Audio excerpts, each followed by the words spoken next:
Vamos a dar inicio al segundo panel de la mañana, que es Neoliberalismo y Cartografías Sociales, Construcciones Colectivas del Territorio. Antes de comenzar, plantear nuevamente los agradecimientos a las y los organizadores de este encuentro, la posibilidad de que podamos estar acá presentes, tanto en moderación y contar con las presentaciones de nuestras colegas. En esta oportunidad vamos a contar con la presentación de Antonieta Urquieta de la Universidad de Chile, Lorena Valencia de la Universidad Tecnológica, Ego Montesinos de la Universidad de los Lagos y Lisbeth Núñez y Américo Paso de la Universidad Católica del Maule. Vamos a partir con Antonieta Urquieta en este cuarto panel. Como ya se había mencionado anteriormente, son 15 minutos de exposición. En esta oportunidad, por temas de coordinación y horario de vuelo, Antonieta va a hacer su presentación y después daremos unos minutos para que si alguno de ustedes quiera hacerle alguna pregunta, ya que ella se va a tener que retirar inmediatamente. Así que no puede ser. Antonieta. Bien, muy buenos días, no sé si se escucha bien, ¿sí? Buenos días a todos y a todas. Agradecer a la organización de este evento la invitación a compartir y debatir algunas reflexiones que en torno al tema de la construcción colectiva del espacio nos han convocado a articular esta mesa. Quiero hacerles llegar un saludo muy fraternal, muy afectuoso de parte de la Escuela de Trabajo Social de la Universidad de Chile, a todas las escuelas que componen la red de escuelas del CRUCH, pero particularmente a la escuela de la Universidad de Antofagasta, que se encuentra de aniversario y que nos ha procurado este espacio tan rico para la discusión y el debate, con todo el esfuerzo y lo maratónico que resulta la organización de eventos de esta magnitud. Así que muchísimas gracias por eso. También gracias por la comprensión de las agendas y de las agendas personales que limitan mi participación en esta mesa, y pedirle las excusas por tener que retirarme antes de que esta culmine. La invitación a participar de esta mesa tenía que ver con poder hacer un debate transversal respecto a la idea de las cartografías sociales en contextos neoliberales, haciendo una apuesta por la reflexión respecto hacia la producción colectiva, la producción social del espacio fundamentalmente urbano. En ese sentido, cuando Victoria particularmente me representa esta invitación, yo quise hacer una reflexión acerca de la idea de las cartografías. Y entonces, cuando uno busca lo que son las cartografías, y particularmente las cartografías sociales, consisten en la capacidad de producir mapas, de producir representaciones espaciales de modo colectivo, horizontal y participativo. A mí me parece que este concepto como técnica, porque así está definido fundamentalmente como una técnica, es una técnica que representa un tremendo potencial a la hora de espacializar la construcción del espacio y representar lo social en esos territorios. A mí me parece que la posibilidad de producir cartografía es una herramienta de una enorme potencia. Sin embargo, sobre lo que me quiero detener hoy día en la reflexión es sobre el riesgo que implica observar a las cartografías como una mera herramienta, como una mera técnica de trabajo colectivo. Y a mí me parece que el riesgo del fetiche de la técnica, en este caso de la cartografía, puede devenir de desarraigar a la técnica de su concepto teórico madre. ¿Sí? ¿Y cuál es ese concepto teórico madre que debiese sustentar la producción de cartografías sociales? Para mí ese es el concepto de territorio. Y entonces lo que yo quisiera problematizar con ustedes hoy es compartir de alguna manera las reflexiones que vengo desarrollando en el último tiempo en torno a esta idea del territorio, y debatir, problematizar la forma en que el concepto de territorio ha sido observado tradicionalmente desde el trabajo social y a través del trabajo social y en un concepto más genérico de la intervención social, cómo ha sido traducido e incorporado a nivel de políticas públicas. Yo diría que, y está muy conectado con algunos de los debates que se hicieron en el panel anterior, que las formas de intervenir, en este caso el territorio, están absolutamente condicionadas por la forma de observarlo, ¿sí? Y entonces, como en todo proceso de intervención social, la forma en que uno observa el fenómeno condicionará, determinará los modos de aproximación y de intervención sobre el mismo. Por lo tanto, lo que yo me he permitido proponer son algunas categorías respecto de las cuales el territorio ha sido tradicionalmente observado. Diría yo que uno puede reconocer, y aquí estoy proponiendo unas categorías que ustedes podrán debatir, que si les parecen, no les parecen, o podrán contraproponer otras, ¿no? Pero a mí me parece que uno puede reconocer formas de observación metafísicas del territorio, formas de observación restrictivas del territorio y formas de observación compleja. Cuando me refiero a las formas de observación metafísica del territorio, me refiero a aquellas observaciones que le conceden al territorio un lugar per se, una condición ontológica que se refiere a sus características de superficie terrestre, con límites reconocibles, con una condición climática que le caracteriza, como una condición de realidad efectiva que existe, de cualidades físicas y climáticas reconocibles que están fuera del sujeto que las observa. Si ustedes quieren, esta es la visión más geográfica del territorio y de alguna manera más desprendida de sus dimensiones más bien sociales. Esas observaciones metafísicas del territorio no distan mucho de lo que yo llamo las observaciones restrictivas del mismo. Y aquí ya estoy entrando más en el campo social de la observación del territorio. Lo que me ha tocado observar, y esto no solo a propósito de las intervenciones sociales que me ha tocado observar a propósito de años de formación de estudiantes de trabajo social, sino que también de una sistemática observación de la implementación de programas sociales, es que al territorio tradicionalmente se le ha concedido una posición muy marginal a la hora de interpretar los fenómenos sociales, reduciendo al territorio como al mero lugar donde acontece lo social, ¿sí? Y yo le digo a mis colegas que trabajan en los programas sociales que a mí me preocupa que el territorio, a la hora de gestionar, administrar e implementar programas sociales, sea reducido a una columna que dice domicilio, ¿sí? Y entonces pareciera ser que más allá de decir dónde vive el sujeto, el contexto territorial y espacial donde se desenvuelve no nos dijera nada más. Yo diría que esa es la condición más marginal, más restrictiva de observación del territorio. Sin embargo, la política pública ha usado el territorio también como un criterio de jurisdicción, donde empieza y donde termina su intervención. Y entonces, a veces, esa columna que dice domicilio determina si el sujeto participa o no de la intervención, si es objeto o no del programa social que se está implementando. Venimos de un año trabajando con la Dirección Nacional de FOSI, haciendo una autorrevisión bastante crítica de su oferta programática y hemos llegado a la conclusión de que al menos la oferta programática del FOSI que se despliega a nivel nacional tiene una fuerte componente de esta forma de observación del territorio, ¿no? El territorio pasa a ser el lugar donde se hace la inversión programática, el lugar donde se implementan determinadas estrategias de intervención particular. También el territorio ha sido observado y utilizado como un criterio para definir lugares donde se concentran determinadas problemáticas sociales. Y entonces, esta idea de generar mapas de concentración responde a aquello.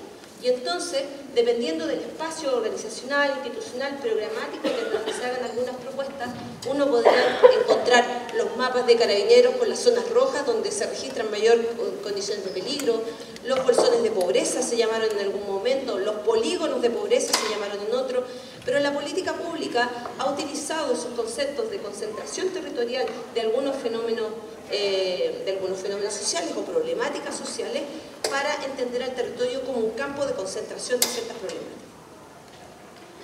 La última de estas condiciones de observación restrictiva, que yo diría observación restrictiva, pero muy en el margen de la siguiente categoría que quiero proponer, es entender al territorio como el objeto mismo de la intervención.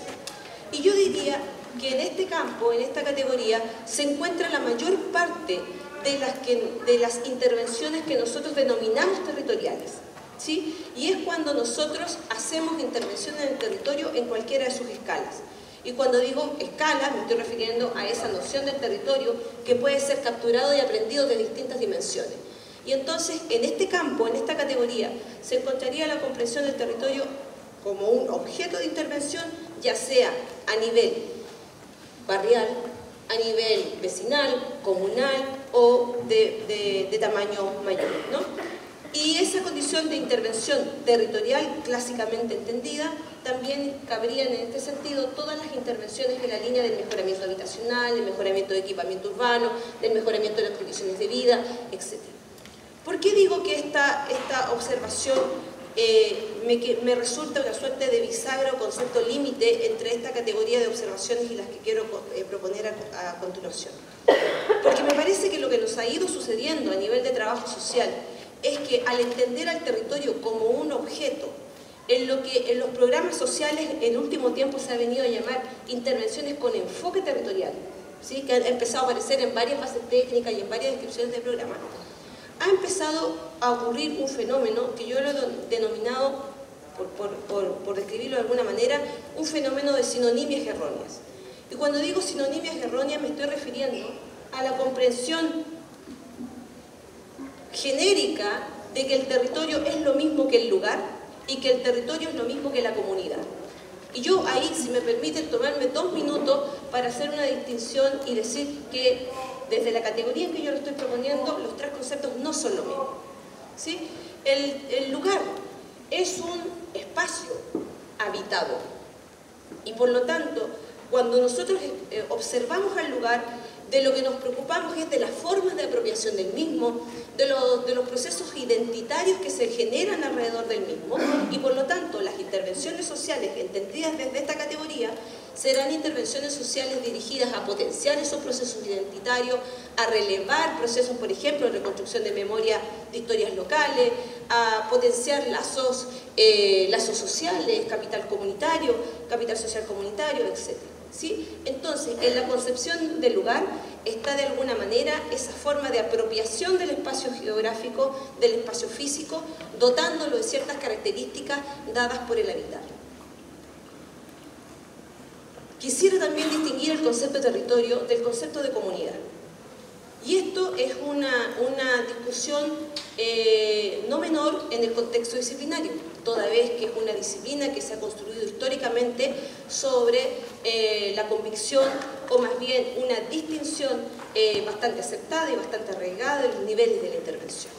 Tanto así que dentro de la comunidad disciplinaria hay algunos que nos reconocemos más cercanos a determinados niveles de intervención, y entonces hay algunos colegas que han desarrollado su trabajo profesional, su ejercicio profesional y su ejercicio académico e intelectual alrededor de las nociones de la intervención social con familias, por ejemplo. Y frente a ello se nos plantea como una suerte de oposición regularmente los enfoques de trabajo más colectivos o más comunitarios. Entonces, sobre eso existe un riesgo muy evidente o muy inmediato de hacer esta sinonimia errónea entre trabajar con territorios es lo mismo que trabajar con comunidades. Y yo quiero decir que en el concepto de comunidad que quiero proponer, el concepto comunitario tiene que ver con una forma de relación social, con una forma de articulación de tejido social que puede tener o no expresiones espaciales. Pongamos como solo referente de problematización el concepto de comunidades virtuales. No todas las comunidades son territoriales, ni todos los territorios contienen comunidades. Va a ser un ejercicio de juego de no equivalencia, ¿no? Entonces, en ese sentido, a mí me parece que cuando la política pública ha empezado a enunciar su interés por el enfoque territorial, más bien lo que está haciendo es demostrar un interés por recuperar el enfoque comunitario que progresivamente las políticas públicas han ido perdiendo a propósito de la familiarización de las mismas. Sin dejar de mencionar el riesgo que ya ha empezado a correr en el ambiente de la política pública a propósito de las próximas elecciones presidenciales, en orden a redenominar el nombre del Ministerio de Desarrollo Social como el Ministerio de la Familia y el Desarrollo Social. O sea, yo creo que allí hay una declaración muy evidente respecto del interés de agudizar la intervención con lógicas individuales y familiares, más que profundizar en estas declaraciones de enfoque territorial que yo veo con preocupación que no lograron anclarse en definitiva en las ofertas programáticas que hoy día al menos la política pública nos permite reconocer. Entonces, superando este nivel de las observaciones de corte más restrictivo, yo apostaría a poner sobre la mesa la idea de las observaciones más complejas del territorio. Y digo como posibilidades, como posibles entradas, ¿no? Seguramente a ustedes se les podrán ocurrir otras o podrán levantar contraargumentos respecto de estas propuestas, pero yo digo mínimamente entender a los territorios como campos de disputa, es decir, lugares donde se espacializan las relaciones de poder que potencialmente son conflictivas en la medida en que los intereses son divergentes. A los territorios como contenedores de diversidades. Estamos en una de las ciudades con mayor con flujos migratorios, lo que ha producido evidentes fricciones en el tejido social. Contenedor de diversidades que muchas veces es además un contenedor, perdón, que no he pasado la bibliografía. Un contenedor de diversidades que muchas veces es un contenedor de desigualdades. ¿Sí? Y en este sentido también reconocer que es en ese espacio donde también podemos observar esas dinámicas de segregación, etc., ¿no? Y finalmente yo estoy un poco construyendo la idea del territorio como un medio, esto de una perspectiva sistémica lumaniana, donde el territorio puede ser comunicado, se generan expectativas diferentes respecto de él, ¿no? Pero más allá de las propuestas conceptuales o teóricas que uno puede tener, puede adherir desde distintos marcos o enfoques críticos, decir que el territorio es mucho más que el lugar donde se produce lo social, que el territorio es mucho más que el lugar donde se reflejan las desigualdades, sino que yo apostaría a que es un lugar donde no solo se expresan las desigualdades sociales, sino que también es el lugar donde uno puede encontrar la explicación a esas condiciones de desigualdad y discriminación. Para los que nos conocemos desde hace un tiempo más largo, yo hoy día estoy en la Universidad de Chile, pero mi trayectoria anterior se desarrolló por bastante tiempo en la Universidad de Valparaíso. Y entonces me voy a permitir traer un ejemplo de Valparaíso aquí a la colación, ¿no? Si algunos de ustedes conocen Valparaíso, algunos hemos tenido el gusto de tenerlo incluso en nuestra escuela, conocerán la Plaza O'Higgins, ¿no? La Plaza O'Higgins es la plaza que está frente al terminal de buses y al lado o costado del Congreso Nacional, y es un espacio que a mí me parece particularmente interesante ser observado en sus dinámicas y relaciones, porque un día domingo por la mañana uno puede encontrar este escenario. En este rincón, para poner el lenguaje boxeriles, podemos encontrar a los adultos mayores que están jugando en los clubes de brisca. En el otro rincón podemos encontrar a los comerciantes informales, o formalizados otros también, que venden antigüedades, ya casi termino, que venden antigüedades. Y en otro rincón tenemos a un espectáculo de transformistas que está en otro rincón. Me falta la fotografía, pero en el otro rincón tenemos a un grupo de creyentes evangélicos que cruzan su credo en el mismo espacio. Lo que les quiero mostrar es que esto genera conflicto. Esto genera un conflicto. Y entonces uno tiene que entender que en ese territorio se producen dinámicas de inclusión, de segregación, de conflicto, de disputa por ese espacio de apropiación, y por lo tanto uno no puede concebir solamente a esa plaza como un espacio de área verde o un espacio público de recreación, sino que hay que intentar profundizar un poco más respecto de qué se comunica respecto de esa plaza, qué es lo que se espera de aquel espacio. Y entonces, para recordar esta premisa que me acompaña en el trabajo que vengo desarrollando, yo creo que lo que observamos define lo que intervenimos. Y entonces en ese camino, lo que les quiero decir es que yo veo con preocupación que las lógicas de intervención de la política social chilena tienen un modo de ver individualizante la precariedad, y en consecuencia su abordaje diagnóstico y su abordaje de intervención también lo es, ¿sí? Y eso se ha traducido, yo diría, en dos grandes estrategias que la política pública nos ha llenado de ejemplos en esa materia. Primero, que las intervenciones se producen con las familias en esquemas de transferencias condicionadas. No lo explico porque ustedes ya se lo saben de memoria. Y otro es apelar a la figura del emprendimiento individual como el principal mecanismo de superación de la pobreza, apostando a que la superación de la pobreza y por lo tanto la exclusión social pasa por una condición de desarrollo personal, de ciertas capacidades emprendedoras y de empeño personal. Y otra debilidad que los modos de observación de la política pública que yo reconozco son que los modos de superación de la pobreza adoptan lecturas binarias de la inclusión y la exclusión, entendiendo que los excluidos están allá afuera en algún lado y que es misión de la política pública volver a traerlos al sistema. Voy a ir muy rápido porque ya no me queda tiempo, pero sobre esto poner algunas inflexiones solamente para problematizar. No voy a tener tiempo de explicar mucho aquello, pero voy a pasar súper rapidito estos gráficos. Esta es la evolución de la pobreza por regiones, del año 90 al 2003. Como ustedes ven, todas las líneas van hacia abajo. Es decir, todas las regiones han visto disminuir en este periodo de tiempo la pobreza. El asunto es que las dos primeras líneas que partieron arriba, y que son la región metropolitana y la parte más rural de la octava región, eran las dos regiones más pobres el año 90 y seguían siendo las dos regiones más pobres el año 2003. Este cuadro les puede parecer un poco desactualizado, así que les traje otro, donde esta lámina no es mía, es una lámina que generó el equipo que hoy día está trabajando un proyecto InnovaCorfo, junto con todas las instituciones que ustedes ven ahí abajo, pero lo que les quiero mostrar es que la Araucanía al 2015 sigue siendo la región más pobre. O sea, si alguien me dice que por 25 años la región de la Araucanía son los más flojos, los más pobres, los menos empeñosos, yo no compro ese argumento. Y entonces, en ese sentido, les puedo seguir mostrando láminas, pero me las voy a pasar rápido. La concentración de la pobreza se produce con mayor agudeza en los medios rurales que en los urbanos, independiente del esquema con que usted lo mida, póngale más variables, pobreza multidimensional, pobreza por ingreso, los resultados son exactamente los mismos. Y entonces, la desigualdad territorial dice que el PIB de la región metropolitana es 3 veces mayor que el PIB de la Araucanía. Tenemos una serie de evidencias, ¿no? Seguir mostrando que la desigualdad en este país está absolutamente espacializada. Nosotros reconocemos cuáles son nuestros barrios más pobres, nuestros barrios más excluidos, nuestros barrios más desiguales. Sobre este punto y ante estas evidencias, finalmente solo provocarlos con estas preguntas y ya con esto termino. Entonces, podemos seguir pensando el territorio como el mero lugar donde acontece lo social. Podemos reducir al territorio a un sinónimo de comunidad.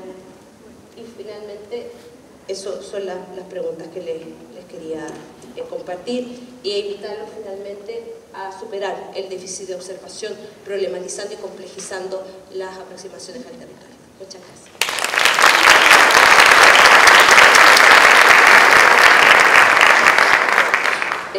Agradecemos a Antonieta la interesante presentación y el llamado a repensar el tema del territorio y de nuestras intervenciones. Como les planteé al inicio, Antonieta nos tiene que dejar. Vamos a dar un espacio para una o dos preguntas, si alguien quiere. Allá. Bueno, acá hay dos. Lucy y esto va de atrás. Y ya con eso. ¿Sabes, Andrea? Muchas gracias por la presentación. A nosotros desde la Araucanía nos convoca mucho lo que tú estás presentando, porque de alguna manera estamos en un territorio altamente complejo, sí, ¿no? Y tiene muchas dinámicas en el interior donde tú además también señala estos indicadores de pobreza que nos duelen a todos, ¿no? ¿Sabes que me hace mucho sentido además lo que señala respecto de esta observación de la política o de lo que la política reproduce, la política social, como en el fondo elementos individualizantes y familisticos, ¿no? Porque yo también, en lo que señalaba ayer, yo creo que de alguna manera nosotros también desde el trabajo social lo que hacemos es la privatización o reprivatización de los problemas, y que eso de alguna manera se toca con lo que tú señalas. Este enfoque familiístico de la política pública lo que hace es, en el caso por ejemplo de la violencia de género que yo trabajo, es judicializar o medicalizar, y lo que hace es una deriva, o lo que hacemos en el fondo es derivar, ¿cierto?, las sujetas en este caso víctimas de violencia, y además situarla en un enfoque que es absolutamente individual y privado. Reprivatizamos la problemática, o sea, el salto hacia poner en el debate público la violencia es como, tenemos como una brecha. Entonces me hace mucho sentido lo que tú señalas. Quería como comentar. Y atrás... Felipe Sarabia, de Concepción, de la Universidad de Biobío. En primer lugar, muchas gracias por la presentación, creo que es súper interesante. Creo que estaba haciendo un vínculo de toda la tradición de geografía crítica con el trabajo social y eso es muy interesante. Y quisiera preguntarle, yo percibo que hoy día estamos en una inflexión porque parece ser que los currículums formativos en trabajo social están agregando al menos nominalmente el concepto de territorio en sus programas. Pero te pregunto, ¿cómo percibes tú en el contexto nacional si eso efectivamente se traduce en una visión que tú planteas del territorio en la formación que estamos entregando?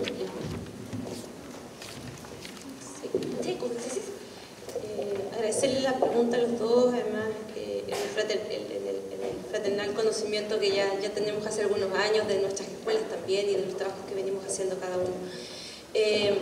Lucy, solamente comentar, solo para coincidir, ¿no? Pero además decir que el asumir el abordaje de la complejidad territorial implica reconocer que las fuentes de complejidad son diversas, ¿no? Y entonces en el caso de la Araucanía no solo está la dimensión de la complejidad de la exclusión social, de la marginación, sino que también la complejidad ambiental, la complejidad derivada de la diversidad de los grupos originarios y una serie de conflictividades que en una suma solo resulta un cuadro exponencialmente difícil de abordar. Cuando yo hablo de la complejidad territorial es porque insisto que si los programas no observan esta dimensión, no solo no son pertinentes territorialmente, que es como la conclusión más inmediata, sino que no tienen ninguna posibilidad de efectividad, porque terminan siendo intervenciones simples a problemas complejos, ¿sí? Y entonces esa ecuación no tiene ninguna resolución posible, digamos. Entonces, cuando yo insisto en incorporar la perspectiva territorial, tiene que ver con complejizar la comprensión de lo social. Y ahí me tomo un poco de lo que pregunta y comenta más bien Felipe, en orden a que efectivamente esta discusión no se puede hacer solo desde el trabajo social, porque el asumir la perspectiva de la complejidad implica reconocer la necesidad de las aproximaciones interdisciplinarias. Entonces, en ese sentido, el trabajo que está haciendo la Católica del Maule y ustedes mismos allá en Biobío, tiene que ver con articularse con otros espacios que te permitan hacer lecturas, perdón lo reiterativo, más complejas de la situación territorial.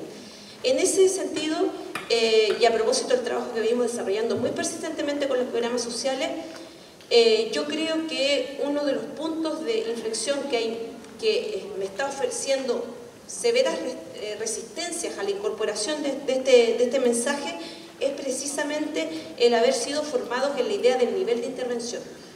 Haber sido formados en la idea del nivel de intervención, que es la noción absolutamente opuesta a la idea de la complejidad, y haber sido formados en la idea de que lo territorial es lo comunitario. Y con esto ya termino, para ponérselo también en el campo de la discusión de lo que podemos debatir como escuela respecto de nuestra estrategia de formación. A propósito del trabajo que estamos haciendo con los programas sociales, estábamos hablando de la necesidad de complejizar la mirada a lo territorial y de incorporar la mirada a lo territorial en los programas sociales de determinada institución. Cuando yo estaba hablando de esto, empecé a notar que la gente de los equipos se empezaba a acomodar en la silla y se habían empezado a poner nerviosos. Cuando empecé a darme cuenta de qué era lo que les estaba provocando nerviosismo, era pensar que además de todo el trabajo que hacían con las familias, además voy a tener que hacer trabajo comunitario. Eso fue lo que me contestaron. Porque además de visitar a la familia de tantas veces en el mes, llevar los registros, etc., además voy a tener que hacer reuniones comunitarias. Entonces, porque el disco duro que hemos instalado por años en nuestras escuelas es que existen los niveles de intervención y que el territorio es una forma de trabajo comunitario. Entonces yo creo que ese nudo gordiano que tenemos con este tema es el que estos años que he venido trabajando estas nociones ha representado el principal obstáculo a la hora de hacer una penetración sustantiva de estas nociones, no solo en la formación, sino que también derechamente en la implementación del programa social. Muchas gracias.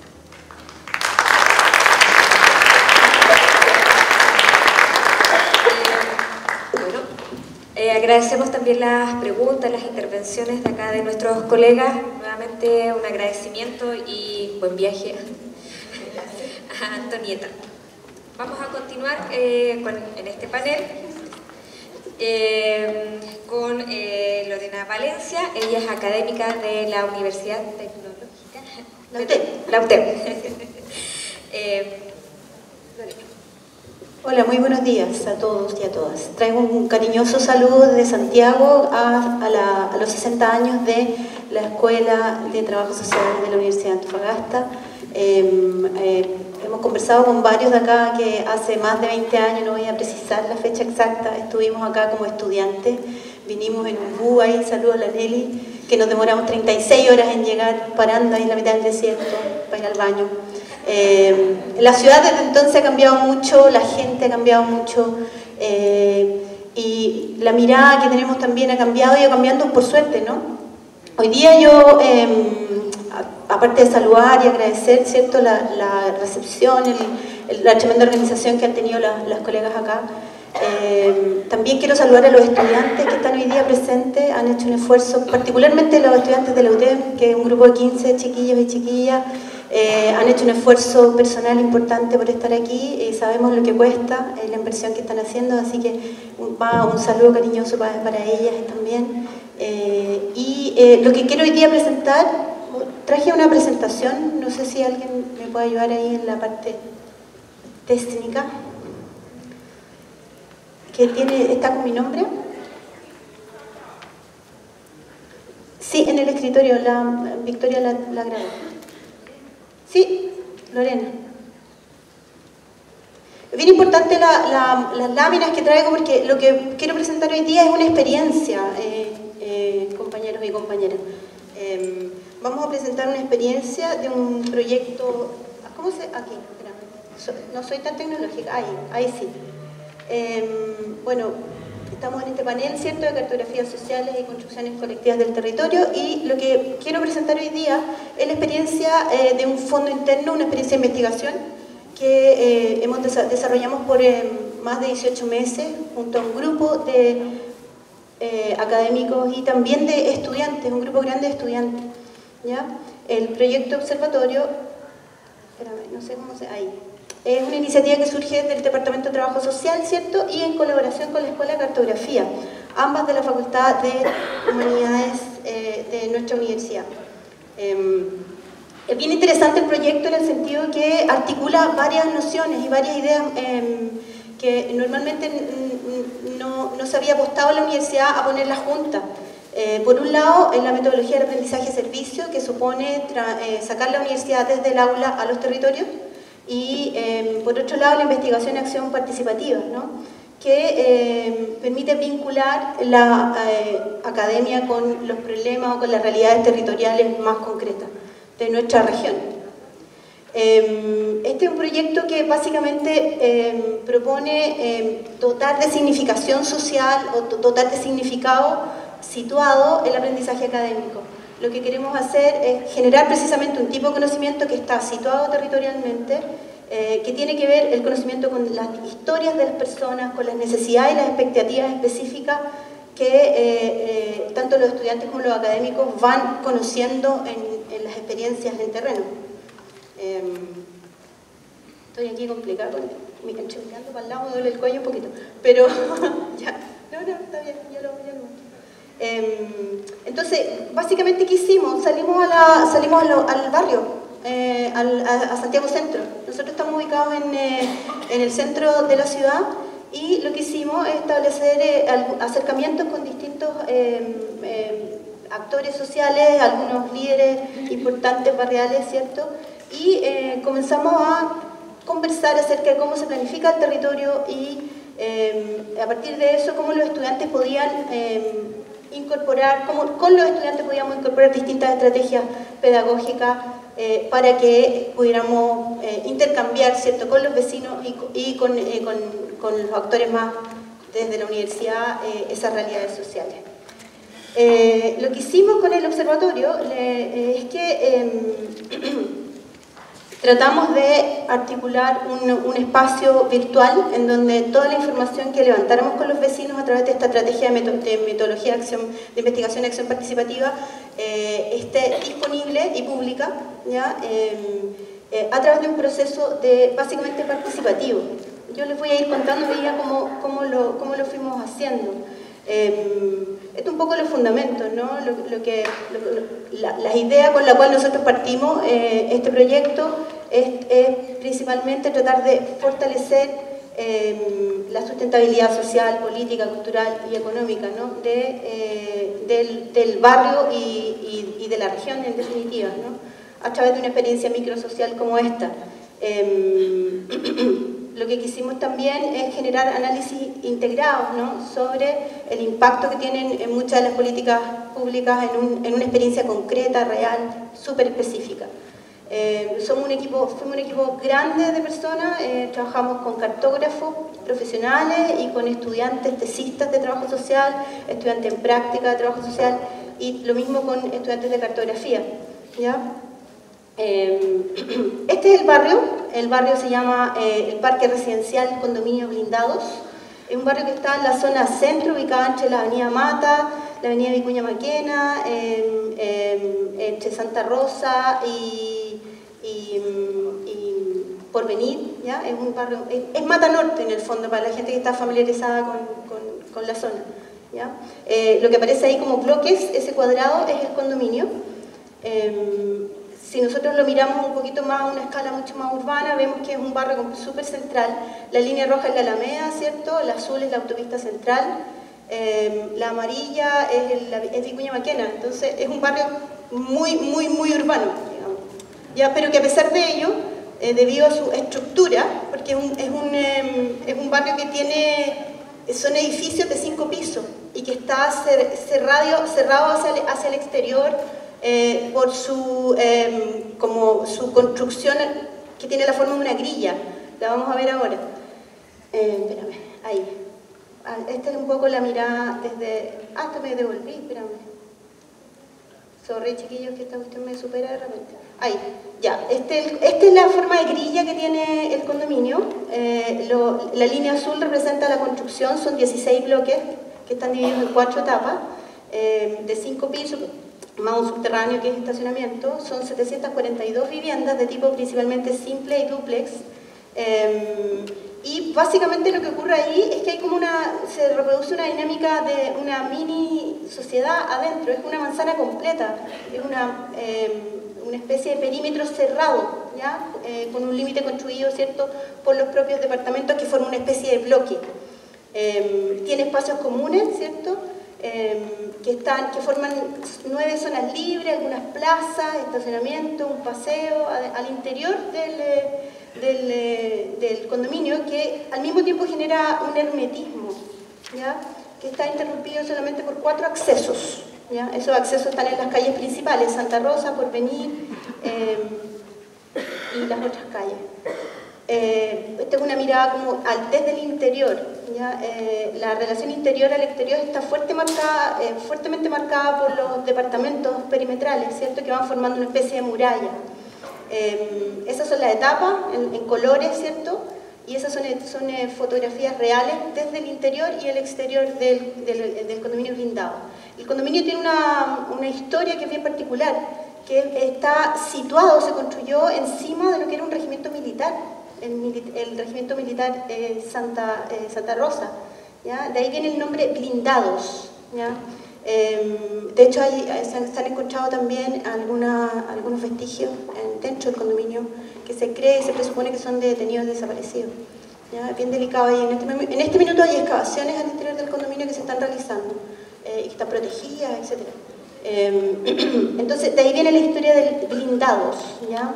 Ahora, en su época, digamos, esto se construye en los años 90 más o menos, y tiene, a pesar de que es relativamente reciente, tiene esta característica que se presenta con fachadas continuas, ¿ya? Y con pórticos que están enrejados. Entonces construye esta idea como de aislarse del medio, ¿no? Además está a una cuadra de 10 de julio. Entonces es un barrio que es bien especial porque por un lado quiere parecer como moderno, pero al mismo tiempo conserva las características de barrio antiguo, donde la gente va a comprar el negocio a la esquina, a la feria, etc. La gente que vive ahí, además, la gente que compró, eran gente que vive ahí de toda la vida, digamos, que fue educada en el pasaje del frente, en el cité del frente con sus papás y que tuvo la oportunidad de comprarse ese departamento, ¿ya? Ahí está otra mirada desde adentro, ¿cierto? Tiene, como les decía, es un edificio que si bien está sellado al exterior, pero tiene acceso a muchos servicios, a comercio, tiene muy buena conectividad porque está al lado del centro de la ciudad, tú puedes a 2 cuadras hasta el metro. En fin, es un conjunto que si bien es cierto está aislado, pero al mismo tiempo está muy integrado en la ciudad, ¿ya?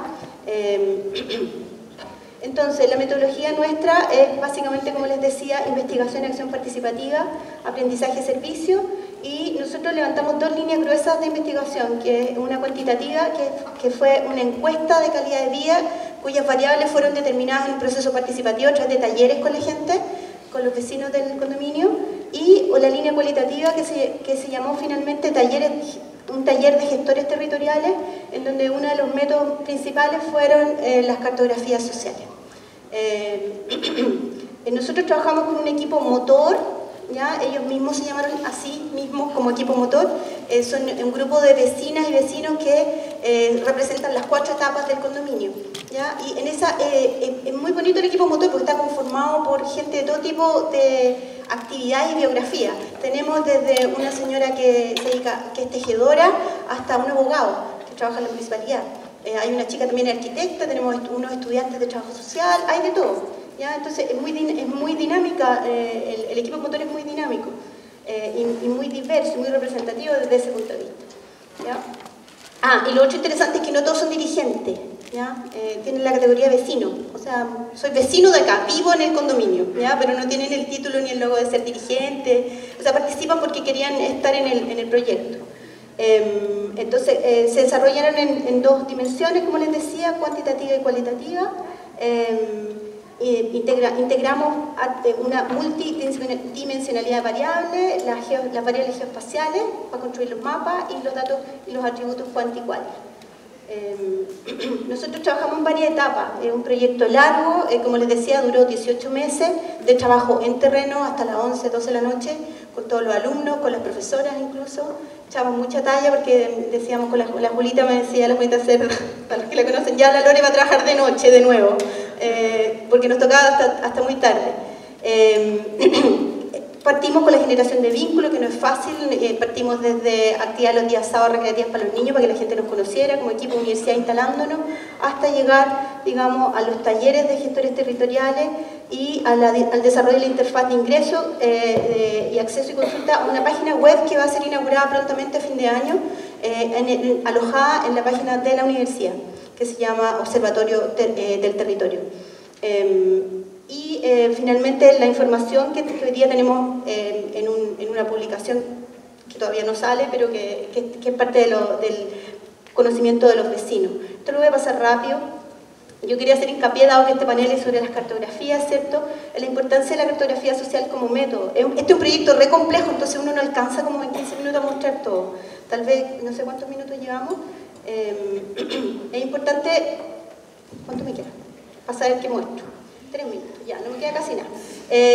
Quiero ir a lo porque esto lo podemos leer después, ¿eh? Vamos a saltar todo esto porque quiero ir a los resultados. Es importante considerar que la cartografía social como método el mapa aparece como una herramienta subjetiva y comunitaria. El mapa es festivo y es vivo, ¿ya? El mapa se basa en la experiencia de las personas y se convierte en las personas en cartógrafo. El cartógrafo de esos mapas es colectivo, ¿ya? No hay cartografía sin comunidad. Y desde esa perspectiva el territorio se transforma en un espacio de contención de esos escenarios sociales, ¿cierto? Donde aparecen todas estas lógicas heterogéneas, estas luchas, estas distintas formas de comprensión, estas distintas formas de explicar los problemas sociales, ¿ya?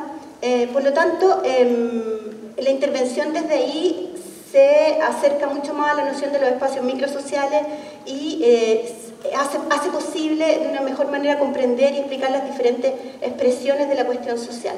Ahí estamos trabajando con los vecinos, este es el trabajo con los actores locales, son fotos que sacamos durante el año de trabajo. Están ahí con cara preocupados, todos, ¿cierto? Están los talleres que hicimos para levantar cuáles eran las variables relevantes de acuerdo a lo que los vecinos necesitaban. Se definieron, ahí están los cursos cuando tuvieron que ir a aplicar la encuesta.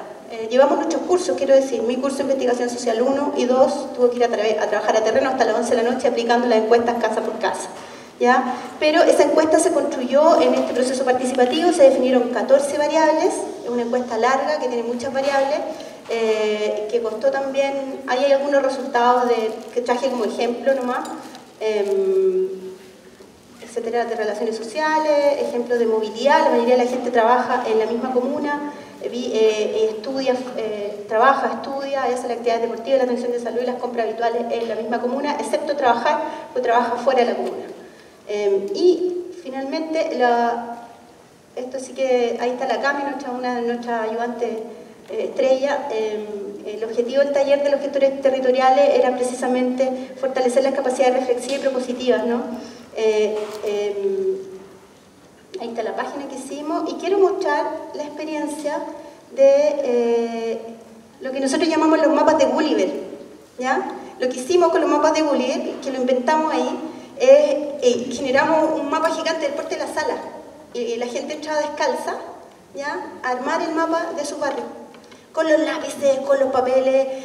Hicimos lo que fabricamos al final, fueron unos mapas emotivos del territorio. Generamos a través de emoticones, la gente fue marcando los lugares de sus barrios que le producen alegría, miedo, qué sé yo, rabia, y eso los cartógrafos lo pudieron traducir finalmente a través de ese proceso. Ahí está el mapa de Gulliver, gigante, el Puerto de la Sala. La gente fue marcando con los emoticones, ¿cierto? Y fueron discutiendo, porque sea un proceso ahí dialógico, ¿no? Porque hay que ponerse de acuerdo, el mapa requiere consenso. O sea, la gente tiene que estar de acuerdo para decir, no, en la esquina 10 de julio me provoca rabia porque hay asalto, porque hay prostitución, porque es malo para nosotros como comunidad, etc. Ahí está la gente discutiendo si ponían o no las caras rojas o las caras felices. Es el resultado final, ¿cierto? Con las caritas rojas enojadas, las caritas contentas, qué sé yo.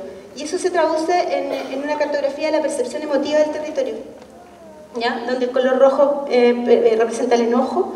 Eso está asociado más al barrio 10 de julio, donde hay en este minuto un foco de prostitución grande. Ya, terminé.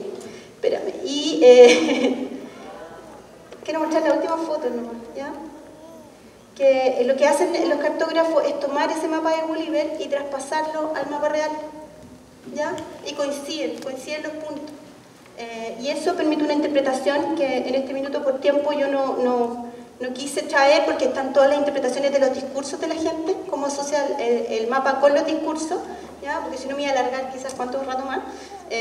Y bueno, eso es el resultado un poco del observatorio. Esta es la página que se va a inaugurar ahora en diciembre. Y las conclusiones al cierre es que lo que nos ha permitido a nosotros en este proyecto es pasar de la exploración del futuro posible a la construcción social del futuro, ¿ya? Donde la gente ha podido desplegar la imaginación y la capacidad social, técnica y política también, ¿sí?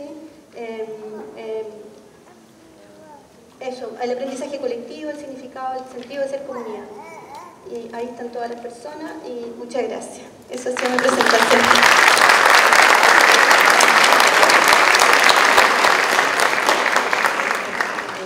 Le agradecemos a Lorena por su interesante presentación, donde se ponen en juego la creatividad, el trabajo colectivo, la imaginación también desde el trabajo social en nuestra forma de intervención. A continuación nos va a hacer la presentación el profesor Evo Montesino, académico de la Universidad de Talca. Muchas gracias, Carolina. La presentación que hoy día quiero compartir con ustedes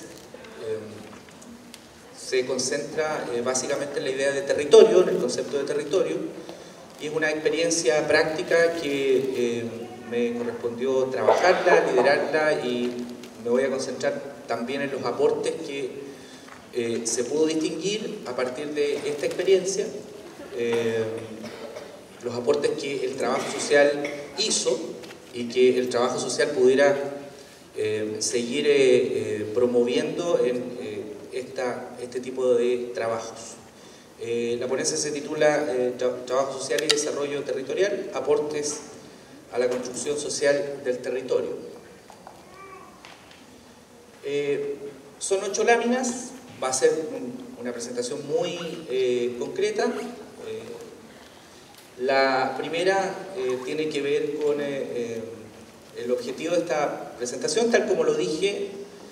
La idea es identificar los aportes del trabajo social en el proceso de construcción social de un territorio, pero especialmente en la dimensión sociopolítica, en la promoción de procesos de participación ciudadana en la gestión pública territorial, es decir, cómo en la construcción social de un proyecto colectivo en un territorio determinado a través de procesos participativos, cómo nosotros como profesión o como disciplina podemos aportar.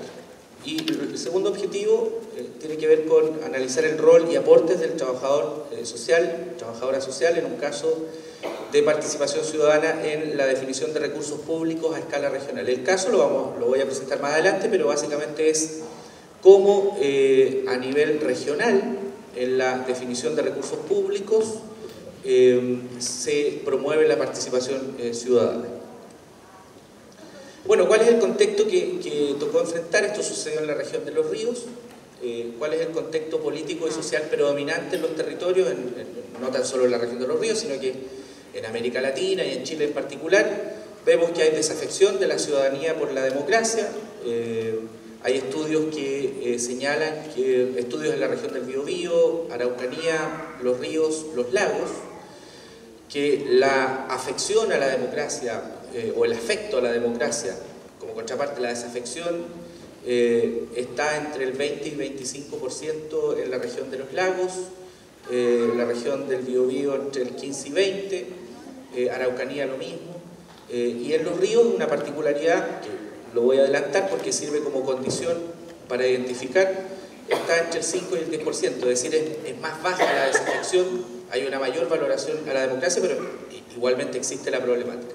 Una escasa apropiación del territorio, ya lo decía la colega de la Universidad de Chile, el territorio ha sido concebido históricamente como un sujeto de desarrollo, como objeto de desarrollo, no como sujeto de desarrollo, es decir, no ha sido concebido como un protagonista en su propio desarrollo, y un escaso apropiación del espacio público por parte de individuos y organizaciones. Como contrapartida, uno observa en general con una escasa participación ciudadana la construcción de políticas territoriales, y hay un fuerte predominio del interés individual por sobre el interés colectivo, y presencia de conflictos y crecientes disparidades territoriales es decir, entre regiones, y al interior de las regiones también con la presencia de microterritorios que tienen sueños, visiones compartidas, proyectos políticos que muchas veces se contraponen a otro territorio que convive al interior de una misma región. En la región de Los Lagos, la región de la universidad, es un caso emblemático en eso. Chiloé es un territorio social autoconstruido que tiene intereses muy distintos a la provincia de Osorno, incluso a la provincia de Yanquihue. Por lo tanto, construir proyectos territoriales a escala regional es muy difícil, hay presencia de conflictos en la distribución de recursos, etc. Bueno, ¿cuál es el caso? El caso, básicamente, y aquí me voy a tener un minuto, a escala regional hay una partida presupuestaria que no requiere pasar por el Sistema Nacional de Inversiones, es decir, no requiere que se obtenga recomendación técnica para ejecutar los proyectos. Esa partida presupuestaria se denomina FRIL, es una partida altamente clientelar, es decir, consejeros regionales, intendentes la usan de manera muy clientelar. Por lo tanto, hay una relación directa entre gobernante-gobernado, mandante-mandatario, y que se presta para relaciones clientelares y no hay una relación de construcción de proyectos desde el territorio para asignar estos recursos. ¿Qué es lo que se hizo? Se intervino esa partida presupuestaria para que sea la comunidad organizada la que decidiera parte de esos recursos. Por lo tanto, eso se dio en un contexto de una construcción participativa de qué es lo que queremos como región, qué es lo que se quiere como región para, en materia de ciudadanía, en materia de inversión pública, en materia de infraestructura, etc. Se dio entonces, en ese contexto de construcción participativa del territorio, esta intervención de este ítem que es, insisto, altamente clientelar. ¿Cuál fue el objetivo de la iniciativa? Por un lado, reducir las prácticas clientelares en la asignación de recursos a través de esta partida presupuestaria llamada FRIL, es decir, intervenir una relación clientelar entre autoridad y ciudadano. Construir un mecanismo de participación ciudadana a escala regional y que vinculara participación con decisión de recursos, dado que hoy día invitar a un ciudadano, un dirigente, a un espacio de participación, lo primero que le preguntan a uno, bueno, ¿para qué me está invitando de nuevo? Si las decisiones ya están pretomadas, están predefinidas, por lo tanto no hay un espacio de decisión, hay un espacio más bien de información y consulta. Pues bien, el mecanismo que se construyó esto es un mecanismo de decisión que vinculaba recursos con participación y incorporar un mecanismo de democracia participativa y directa en la decisión de estos proyectos. Vamos a ir aquí, es donde me quiero detener un poco más. Resultados. Bueno, el proceso se ha llevado a cabo de manera consecutiva durante 3 años, por lo tanto ya hay algunos elementos que han sido regulares, sostenidos en el tiempo, y se pueden sacar algunas conclusiones respecto de la experiencia propiamente tal, pero también sobre el rol que tuvo ahí, que han tenido trabajadores sociales y otras profesiones también y otras disciplinas que han participado en ello. Este es un dato, ya lo dije, pero ha permitido que la comunidad organizada decida más de 80 proyectos con un monto no superior a 2.000 UTM, 90 millones de pesos, más o menos. Es lo que cada proyecto, y son más de 80 los que han podido decidir. Ha permitido que se fortalezcan las organizaciones de la sociedad civil a nivel regional, que se empoderen uniones comunales y SESCO, aquí es SESCO, no COSCO, en definitiva, permitió empoderar a una institucionalidad que hoy día la ley 20.500, que es la ley de asociaciones y participación ciudadana, el gran déficit que tiene ese espacio de participación es que los dirigentes que participan en el SESCO reclaman que no sirve para nada, que es un espacio no vinculante, que es informativo, etc. Permitió que se empodere, dado que el mecanismo permitió que ese espacio de participación pudiera decidir este tipo de proyectos. Que se reduzca el clientelismo político, y el proceso ha decantado en mayor control social y en que Los Ríos se haya levantado la primera política regional de participación ciudadana a nivel país. Bueno, elementos para y que es esto lo que en realidad quiero compartir con ustedes. Primero, este concepto de un tanto noventero de para qué sirve la participación ciudadana. En definitiva, en los 90 nos enseñaron que la participación ciudadana casi era un fin en sí mismo, es decir, que había que alcanzar una meta, que era que participe la ciudadanía y que la ciudadanía estaba ávida de participación. Pues bien, básicamente a mí me gusta mucho cómo los uruguayos definen la participación ciudadana y ellos dicen que es un espacio de disputa de poder. Y un espacio de disputa de poder que no es neutro, es un espacio político, en donde hay ideas en disputa, hay desigualdades o asimetrías de información y de manejo de información de ciertos actores que se ven en la disputa de poder. Por lo tanto, requiere que se ejerza un rol político de la profesión. Es decir, no se requiere de un rol neutro. Hay algo en juego, hay algo en disputa. En este espacio había en disputa reducir el clientelismo político. Y con eso se enfrentaba a actores políticos que tenían ese poder y que lo estaban perdiendo. En definitiva, había, o es más bien este proceso, un proceso político de disputa de poder, donde algunos ganan, otros pierden, que no generalmente es así, en una lógica de ganar o perder, pero en este proceso de construcción de algo participativo en el territorio, en definitiva, nos exige a nosotros ejercer un rol distinto a un rol aséptico, neutro, objetivo. Por lo tanto, es un rol político el que estamos llamados a ejercer en ese espacio. Y especialmente en la dimensión política de la construcción de un territorio. Pensar el futuro es un proceso político, eminentemente social y político. Porque hay opciones que en definitiva van a estar tensionadas por las opciones que mayoritariamente se expresan en un proyecto político. También es importante que nosotros podamos enfrentar la creciente reducción de los niveles de confianza inicial en los representantes sociales cuando se abren espacios de participación que tienen un espíritu más vinculante o decisorio. Porque el dirigente social y el ciudadano tiende a desconfiar de inmediato, me están llamando nuevamente para ir a una reunión y de esa reunión no va a salir nada, o lo que va a salir es la decisión que la autoridad quiere que se imponga. Por lo tanto, hay una desconfianza inicial. Enfrentar la sensación de que otra vez, como dice ahí, nos invitan a participar para lo mismo, es un tema que requiere reconocer la racionalidad que existe hoy día en los territorios respecto de un determinado tema. Es una racionalidad pragmática, es una racionalidad que muchas veces es instrumental. Muchas veces dirigentes también replican las prácticas clientelares que tienen autoridades políticas. Y voy a contar un caso. Nos tocó ver una comuna donde un dirigente, el presidente de la Unión Comunal de Juntas de Vecinos, al año siguiente de la experiencia donde fueron los presidentes de juntas de vecinos quienes decidieron 140 millones de pesos, qué hacer con 140 millones de pesos a nivel de proyectos, le pedimos o le solicitamos al dirigente que al otro año pudiera ser la ciudadanía la que votara qué proyectos decidir. Y el dirigente se opuso. Es decir, fue él quien dijo, no, este es un espacio de poder que ganamos nosotros, los dirigentes, y nosotros vamos a decir, no la gente nos eligió a nosotros para esto, para representarnos y hacer mejor las cosas, como lo hacen los políticos. ¿Se fijan? Entonces, efectivamente en el territorio también hay construcciones sociales respecto de cómo ejercer el poder que hay que reconocer e identificar. También se dio mucho el rol de educador de procesos democráticos.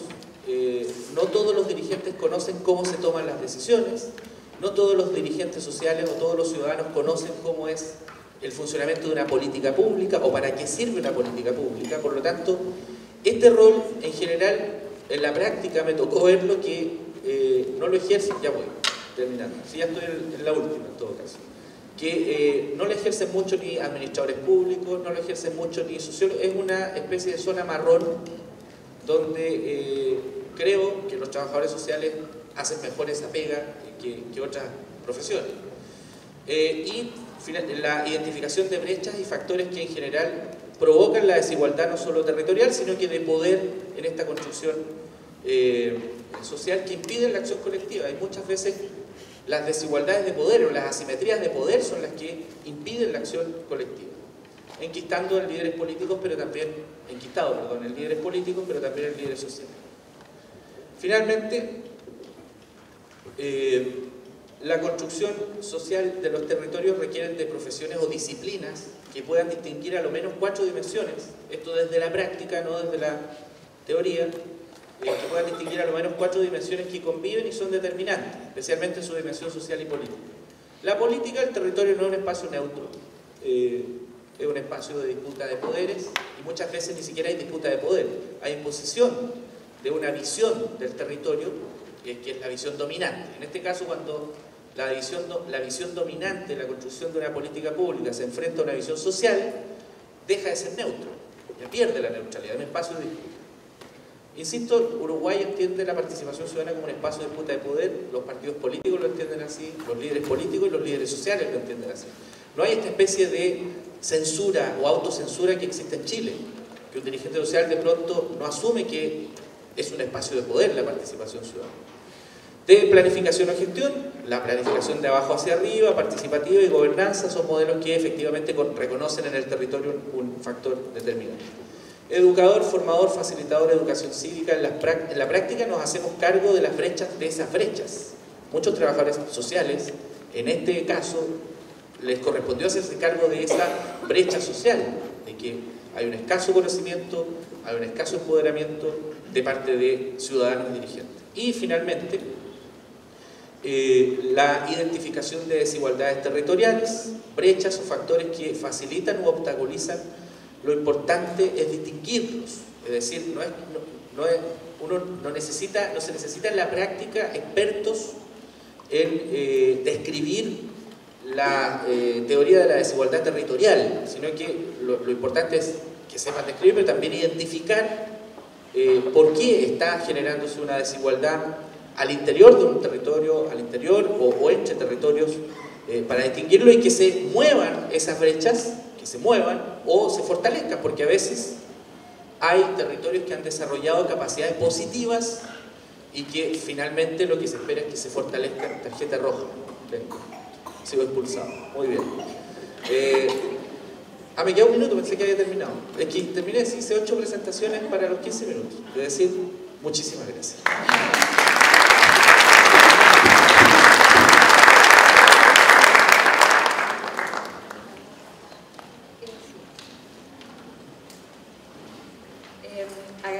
Agradecemos a él por su presentación, por su tiempo.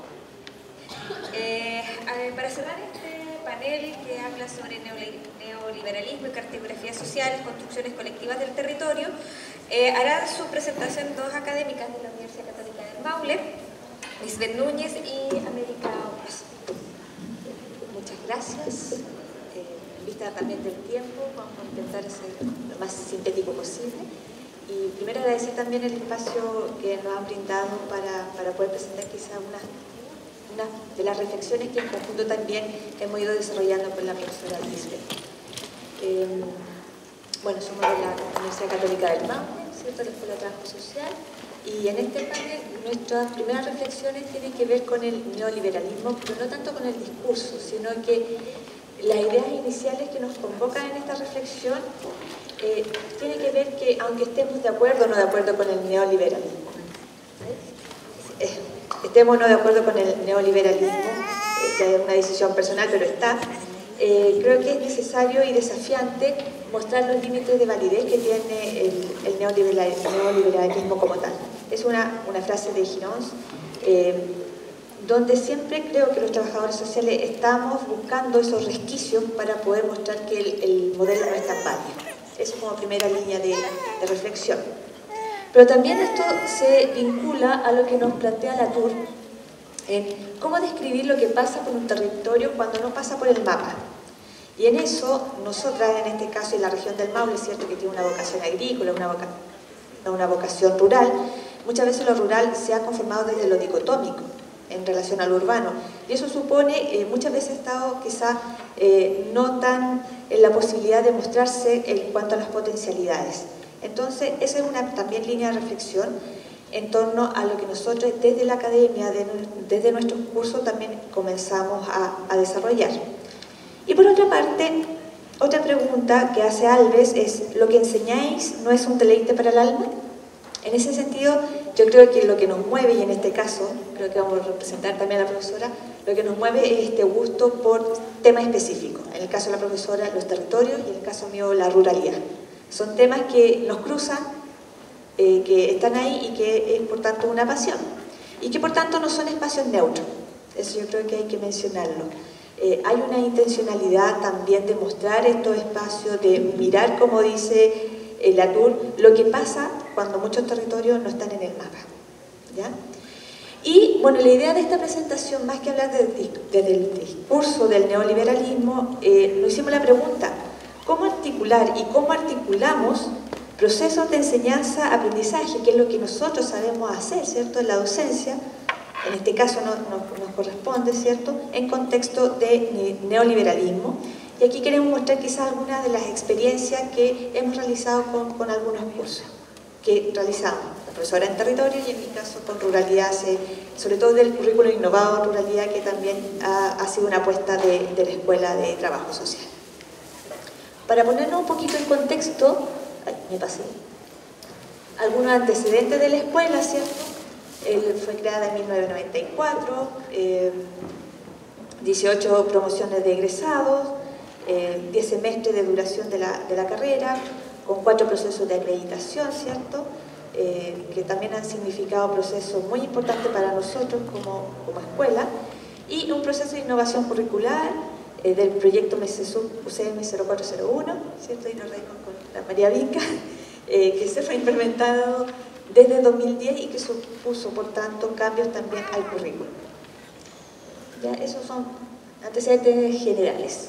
Y por otro lado, la Escuela de Trabajo Social, dentro de su proyecto formativo, tiene por objetivo preparar a los y las trabajadoras sociales competentes para intervenir en los problemas sociales, preocupándose del bienestar psicosocial y de la elevación de la calidad de vida de aquellos sectores de la población que viven en condiciones de exclusión social.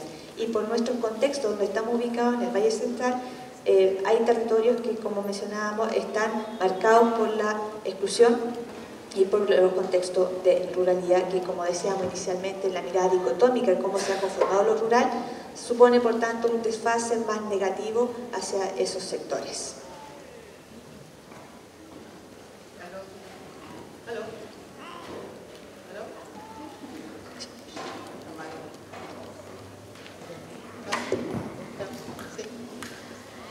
Buenas tardes. Quisiera también agradecer el espacio, que significa poder estar aquí con ustedes. Tratamos de hacerlo en equipo porque creemos en el trabajo de equipo y tratamos de mostrar a nuestros estudiantes también, con todos nuestros errores, lo que es trabajar en equipo. Somos efectivamente territorialistas, ruralistas, y algunos elementos que quisiera partir señalando sobre nuestro circuito académico.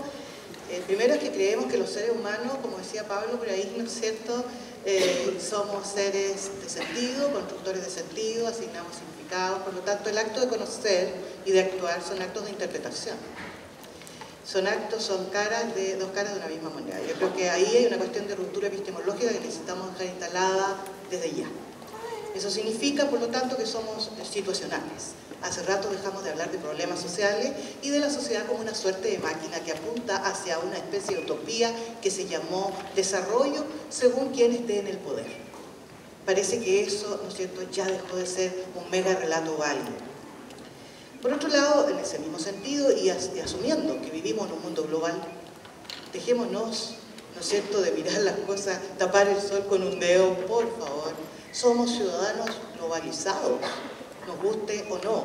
O sea, usted en la intimidad de su habitación, cuando prende su celular y a lo mejor lo deja toda la noche encendido, usted está globalizado. Sale de la ducha con ganas de volver a conectarse. Quiere saber lo que pasa en el mundo. Usted ya no es un sujeto social moderno, está globalizado. Eso, ¿no es cierto?, significa que vivimos en muchos mundos, somos parte de muchos mundos, y los muchos mundos aquellos nos están impactando. Somos, por lo tanto, muchos sures, muchos nortes, muchos estes, muchos oestes, ¿no?, en interacciones complejas. Un siguiente punto en este circuito inicial es que mantenemos, o tratamos de mantener, una vigilancia, no solo la famosa vigilancia epistemológica, sin duda, ya hablamos de ruptura, sino una vigilancia ética, Pablo. Toda la razón. Una vigilancia ética, pero no de los otros, de nosotros mismos. Es decir, lo primero que habría que pensar, ¿no es cierto?, es que si me siento crítico, ¿cuántas tarjetas de crédito estoy funcionando con las que estoy funcionando hoy día? ¿Ah? ¿Y cuántas deudas tengo? Podríamos partir por eso. ¿Cuál es nuestro manejo del mundo financiero? Personal, no voy a hablar ni siquiera familiar. Y ahí a lo mejor hablamos de vigilancia y coherencia ética, política y epistemológica. Partiendo por eso. Y un siguiente punto sobre esta cuestión general tiene que ver con la coherencia teórica práctica que buscamos construir a diario entre nosotras como equipo académico, pero también con nuestros estudiantes, ¿no es cierto?, y con el mundo rural con el que normalmente estamos trabajando. Eso significa que teorizamos subjetividades y que las subjetividades están en medio de nuestras teorizaciones. Para nosotros es tanto más importante lo cual y con lo cuante. Es decir, el relato preciso del geógrafo que hizo la medición, del agrónomo que me da los datos de la cosecha, es tan relevante como el relato del señor que no sabe escribir pero que cosecha. y que tiene un vínculo con un trozo de tierra viviente con el que habita y hace habitable la vida. Aquí no hay asimetrías. Es tan importante ese señor con pomposos doctorados como el señor que sigue con chalas pegado a la tierra produciendo el alimento que, señoras y señores, el que comemos en nuestras mesas en el mercado local, porque es ese señor el que produce para nosotros, ¿ya? Esos son algunos asuntos como principales. Sobre la región del Maule, quisiéramos precisar algunos asuntos. Bueno, se señala a dato general, ¿no es cierto?, que estamos hablando de la región más rural del país, con un 13%, se encuentra a 250 kilómetros del Gran Santiago, del monstruo, y estratégicamente se encuentra ubicada cerca de grandes puertos, por lo tanto podemos salir rápido a mercados locales e internacionales, ¿ya?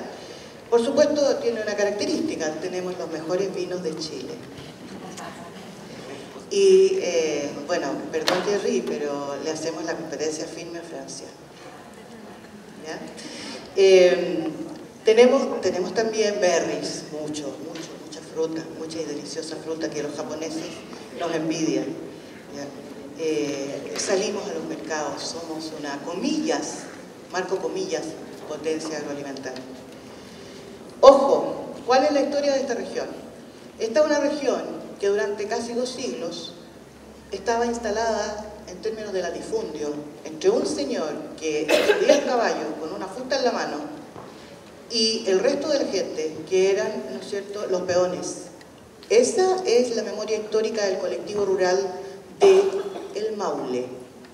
Y discúlpenme, pero lo hablé y lo he entrevistado a profesores de historia, que una vez me dijeron, usted viene de Santiago, ya llevo años, me siento curicana, entre paréntesis, pero entonces me dijo, cuidado profesora, aquí vamos a decirle algo que no creemos, no la vamos a mirar a los ojos y cuidado, somos ladinos y mentirosos, porque así hemos tenido que arreglarnos la vida, así hemos debido sobrevivir a este sistema. Pero entonces vino la reforma agraria, y ustedes saben, el Maule fue la cuna de la reforma agraria, ahí nace la reforma agraria realmente.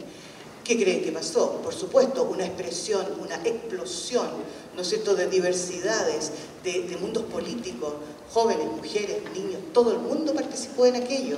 Hace un par de meses atrás hicimos una celebración, un seminario gigante sobre la reforma agraria con los actores que protagonizaron esto, hombres, mujeres, niños, un ex ministro de Allende, un ex dirigente del Cora, etcétera, ¿no? Y ahí pudimos ver no solo la lectura que tú lees a Bengoa y te encanta, no solo eso, sino que viste en la realidad, ¿no? En cómo se encarnó esta experiencia de reforma agraria. Pero así como se encarnó, también se encarnó la monstruosidad que vino, la violencia, el horror, el holocausto que les sobrevino y los dejó destrozados, deteriorados, completamente desarticulados. Se acabaron, por ejemplo, las estaciones del tren. Eso significó la desarticulación de todas las localidades que antes sí tenían una vinculación y que les significaba un manejo de sus economías locales que definitivamente se desarticuló y los dejó cada vez más dependientes, cada vez más aislados, más distintos y distantes. Esas son las comunidades a las que nosotros llegamos con nuestros equipos de estudiantes. Allá llegamos, somos una universidad católica, tenemos una inspiración cristiana, llegamos a quienes más lo necesitan. Esa es nuestra realidad. Ahora, ¿qué cosas son importantes de señalar en la actualidad? Hay un modelo tecnocognitivo instalado, dirían los cepalianos, ¿no es cierto?, que significa una producción agroindustrial de la comida que tú encuentras en los supermercados y que sale, ¿no es cierto?, ya decíamos, por los puertos al mercado internacional. Eso generó una forma de mercado de trabajo hoy día que está particularmente caracterizada por trabajos temporales, bien pagados. Tú le preguntas a la persona, ¿no es cierto?, que va a los, ¿cómo se llama?, donde procesan los alimentos, ¿no? Y la persona te dice que gana, y gana harto, pero gana por 3 meses, 4 meses. Esos 4 meses los tiene que estirar todo el año, ¿ya? Ese, un problema de trabajo de temporada, y segundo, una invasión migratoria que hoy día tenemos, tremenda, y que es un asunto del cual nos tenemos que hacer cargo. Eso sobre la región.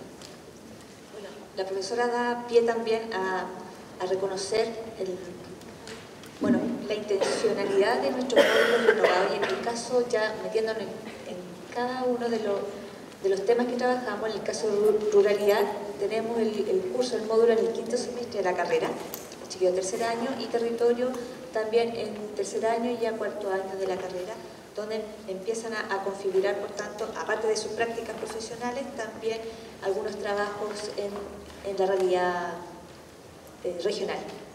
Y en el caso de ruralidad tenemos algunos ejes temáticos, básicamente dado por el tema de la intervención social en el contexto rural, tanto desafíos y oportunidades, los paradigmas de desarrollo rural que también se han conformado, y la recuperación de la memoria histórica. Yo creo que esos son uno de los elementos que ya la profesora también lo mencionaba bastante.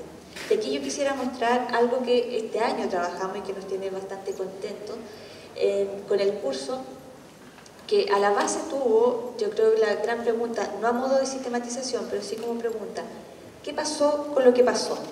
Es decir, la profesora ya lo mencionaba, en el caso, si cumplimos 50 años de la reforma agraria, estamos en proceso de celebración del proceso histórico de la reforma agraria, pero ¿qué pasó con lo que pasó en nuestros territorios? Y como nosotros trabajamos en un Valle Central, región del Maule, y también tenemos estudiantes que son de la 6ª región, hubieron cambios, hubieron transformaciones. Y acá me permití mostrar las temáticas que le pedí a los chiquillos que trabajaran y que hicieran sus trabajos de terreno inicial. La historia de Funtos y Hacienda del Valle Central, reconstrucciones en base a fotografías. Hay lugares en nuestra región donde las grandes casas patronales ya no están. Se cayeron con el terremoto 2010. No hubo ninguna concepción de cuidar el patrimonio. Y eso es grave para nuestra historia, para nuestro recuerdo. ¿Qué pasó con esa familia?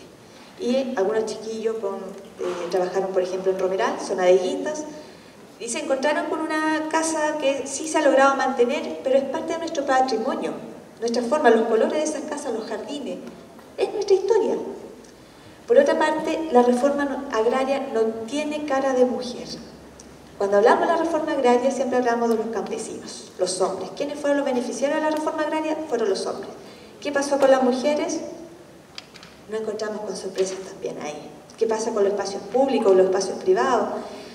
Hay un tema tremendo ahí. Bueno, ahora estamos trabajando con algunas tesis en torno a aquello, pero creo que es necesario mirar la concepción también femenina en torno de procesos históricos. Bueno, un tema no menor que también se está vinculando ya en lo moderno o globalizado, como decía Lisbeth, que tiene que ver con la contaminación. No solamente Santiago o Temuco está contaminado, en la región del Maule. La región del Maule también tiene procesos de contaminación y Curicó no deja de ser la excepción. Y por último, cambio en la tenencia de la tierra. A ver, como tenemos un solo minuto, y se nos pasa, bueno, nos entusiasmamos. Solamente señalar sobre el enfoque territorialista que hemos estado trabajando. Los chiquillos están trabajando en el mundo rural, ¿no es cierto?, con la profesora, y nos articulamos de modo tal que durante 2 semestres se instala el enfoque territorialista, ¿ya? ¿Qué elementos? Voy a nombrar 7 puntos, los nombro, nada más. Primero, el territorio como co-construcción, como lugar de la vida, como habitabilidad, como territorialidad, como sentido de identidad, como fuerza para los cambios, para las transformaciones. Segundo, bueno, ahí Bozzano nos habla sobre los territorios, las escalas, ¿no?, que son microcosmos territoriales. Segundo, la comprensión compleja de la realidad territorial. Es imposible, ¿no es cierto?, seguir parcelando y por lo tanto supone interdisciplinaridad, etc. Tercero, trabajamos en bucles, ¿ya?, al estilo de Edgar Morin. En bucles, un bucle de formación, acción comunitaria, otro bucle es investigación, acción, ¿ya? Y finalmente el bucle sobre los bucles es investigación, acción participativa. Los valores del modelo es el valor de la vida y todas sus formas de expresión, el valor de la vida. En términos sociopolíticos, la democracia, por supuesto, ¿ya? Y obviamente la sustentabilidad, ni siquiera me atrevo a hablar sobre desarrollo. La propuesta apunta a complejizar, eso significa agregar energía, información, redes y densidad en el tejido social. Y por último, ¿no es cierto?, teorizamos sobre nuestras subjetividades. Bienvenida a la ciencia de la complejidad. Muchas gracias.